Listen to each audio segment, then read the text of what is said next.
Hey everybody, this is episode 8 of Let's Watch Gotham.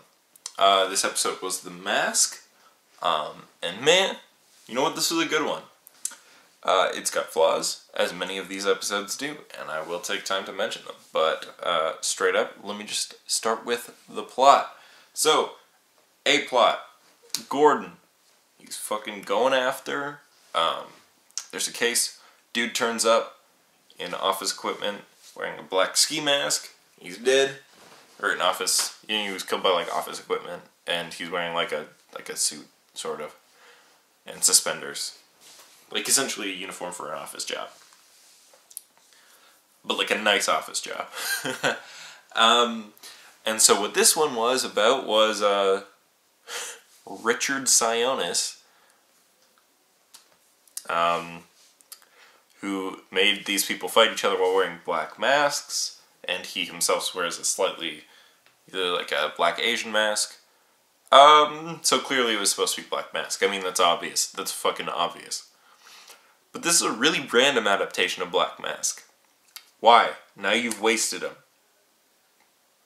Because it's like, okay, so does he have a brother who co-owns Sionis Industries, but was not involved in this incident? What happened? Because Black Mask is a gangster. But he's a gangster from around the time that Penguin becomes big. Maybe this could have been foreshadowing for that. This episode could have had Roman established as like a background character or something. And it's just like, oh, and then he ends up taking over the company and using that to support his underworld shit. And then that. And he also wears a black mask, but it's like a skull mask because his face gets all fucked. By Batman, or by Penguin, or by Joker, or by whoever. Oh, excuse me, and maybe that's what they're gonna do. Who knows?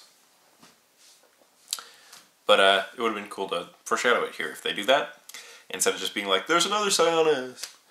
Other than that, though, I like Black Mask. Black Mask is a great character. In this, underutilized. There's a sword fight that was fucking retarded. Oh yeah, and by the way, sorry, if I use the word retarded, I'm sorry. It's part of my vernacular. It's probably a word I shouldn't use. And I apologize if I offend you, but I say it. I'm sorry. It's like one of the few offensive words I use. But yeah. Dumb sword fight.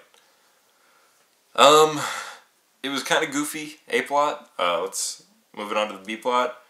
In the B-plot, what we got is, regarding Penguin, you know, he kidnaps a dude because Fish Mooney's like stabs him in the fucking hand. Sorry, stabs him in the hand. I actually don't even know if that showed up. Hand. And then he's like, well, fuck Fish Mooney. And then interrogates a dude who has his job now. With Fish Mooney's advisor, she did the thing. She did the random thing that she wanted. Penguin found out about that Fish Mooney has somebody working for Sionis. Or not Sionis, sorry, Falcone. We've got sort of more, in terms of character development, we got more of Bullock and Gordon being on the team. And them interacting together, and them being actual allies and friends with each other. Sarah Essen being involved, his second wife after Barbara. Of course, we got Barbara leaving at the end because Gordon's being a big old dick. We got a little bit more of Enigma, and now that we've got a chance to look at him, he's a good actor. He's got a moment to shine. He's got a few moments to shine now. He's good. Like, he nails it. That fucking autopsy scene where he's like, da, da, da, da, da, da. Like, don't get me wrong. The fact that the Riddler works for Gordon, that's ridiculous. That's stupid. It's dumb. He should have been IT. That would have made way more sense, because he'd be someone that they don't interact with every day, or even that often. You don't see an IT guy. You see a fucking, that guy, you see. He's pretty conspicuous. So, but, you know, he did a great job with the role, I think. You know, he got his moment to be like, I'm the Riddler. I'm doing my thing. But he's doing it to himself, or to a microphone, so it makes sense. And he's a real dick, and he's sort of starting to show that ego that is classic Riddler. What else happened? Sorry, I'm just trying to double think. Oh yeah, it ends with Selena coming. Yeah, all in all. Right. And the third plot is Bruce goes to school and he meets. Yeah, this was something I really wanted to actually put a little bit more focus on. Thanks for reminding me. Yeah, so Bruce goes to school for his first time.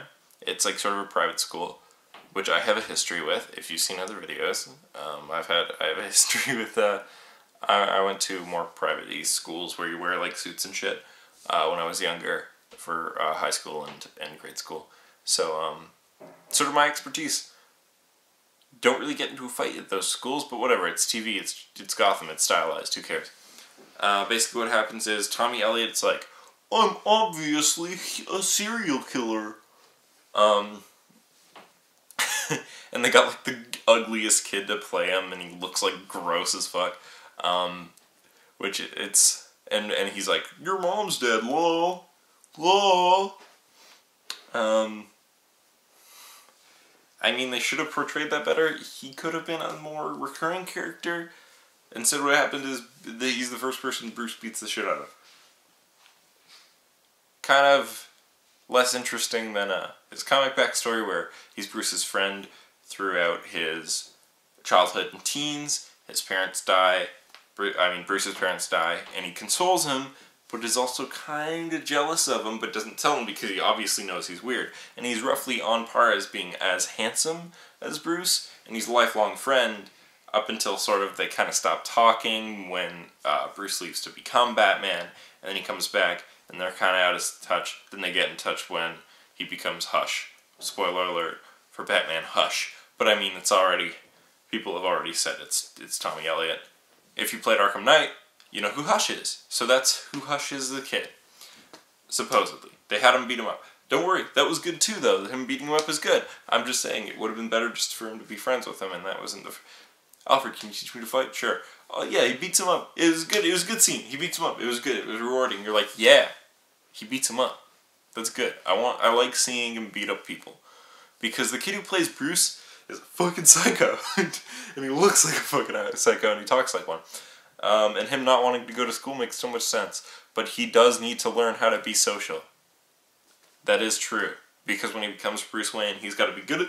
Oh, I'm Bruce Wayne. I'm a social animal. I know how to make jokes. I'm a human being. And nobody can suspect I'm Batman. Because Batman's all like a Batman. Sorry, I have to do voices for everything. But yeah, other than that, other than the weird stuff with Tommy Elliott, and the fucking sword fight, and the fucking weird stuff with Black Mask, just like sort of the random changes that don't really make sense. Like, it's like, I understand a random change for story structure. With Tommy Elliott, that makes sense at least somewhat. The first person Bruce beats up should be someone that makes fun of his mother. He should get his ass handed to him first so that he can learn how to fight, because he shouldn't already be a fighter. That makes sense. I understand that from the story structure. And to make the first person he beats up someone important from the comic book lore also makes sense. So I can see why they did the Tommy Elliott thing. Less so with Sionis. Less so with with Black Mask. Because it was supposed to... It's such like a random take on Black Mask. It's not that interesting.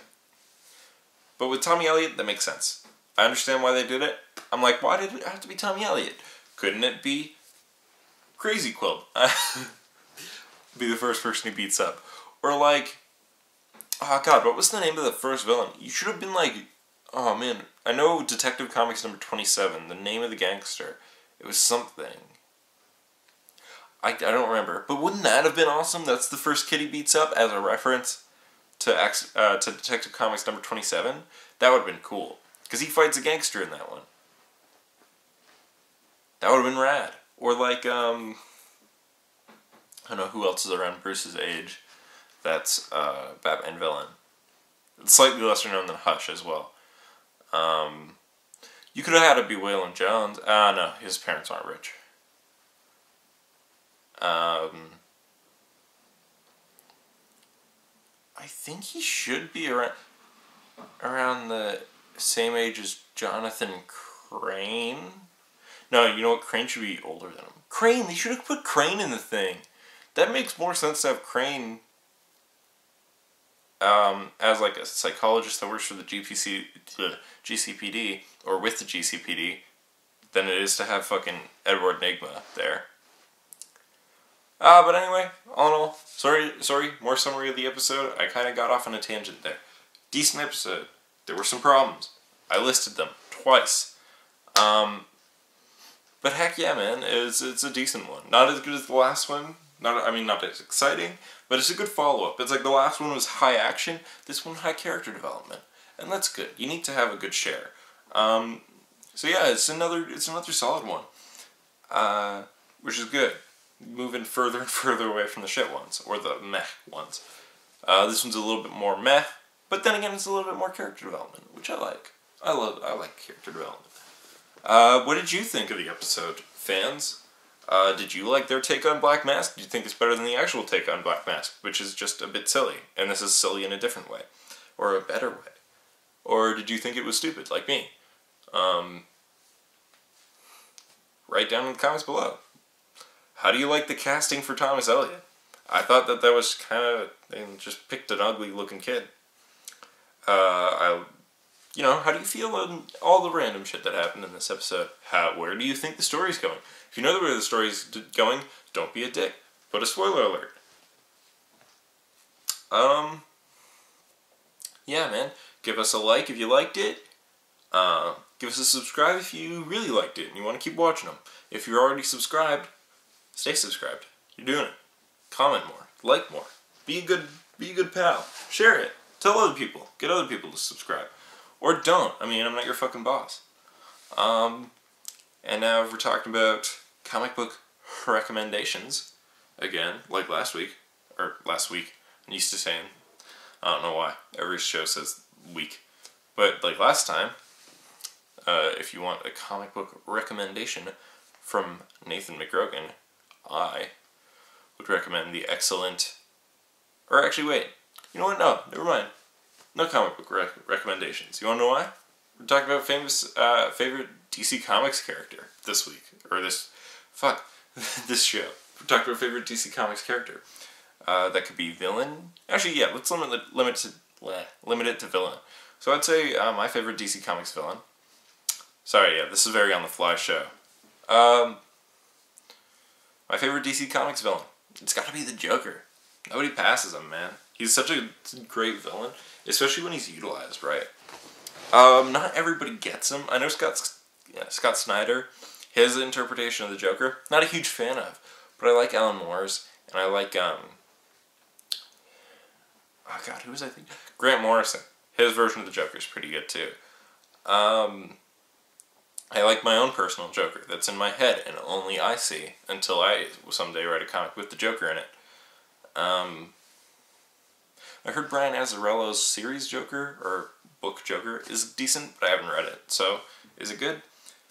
And, yeah, who's your favorite villain? I read the comments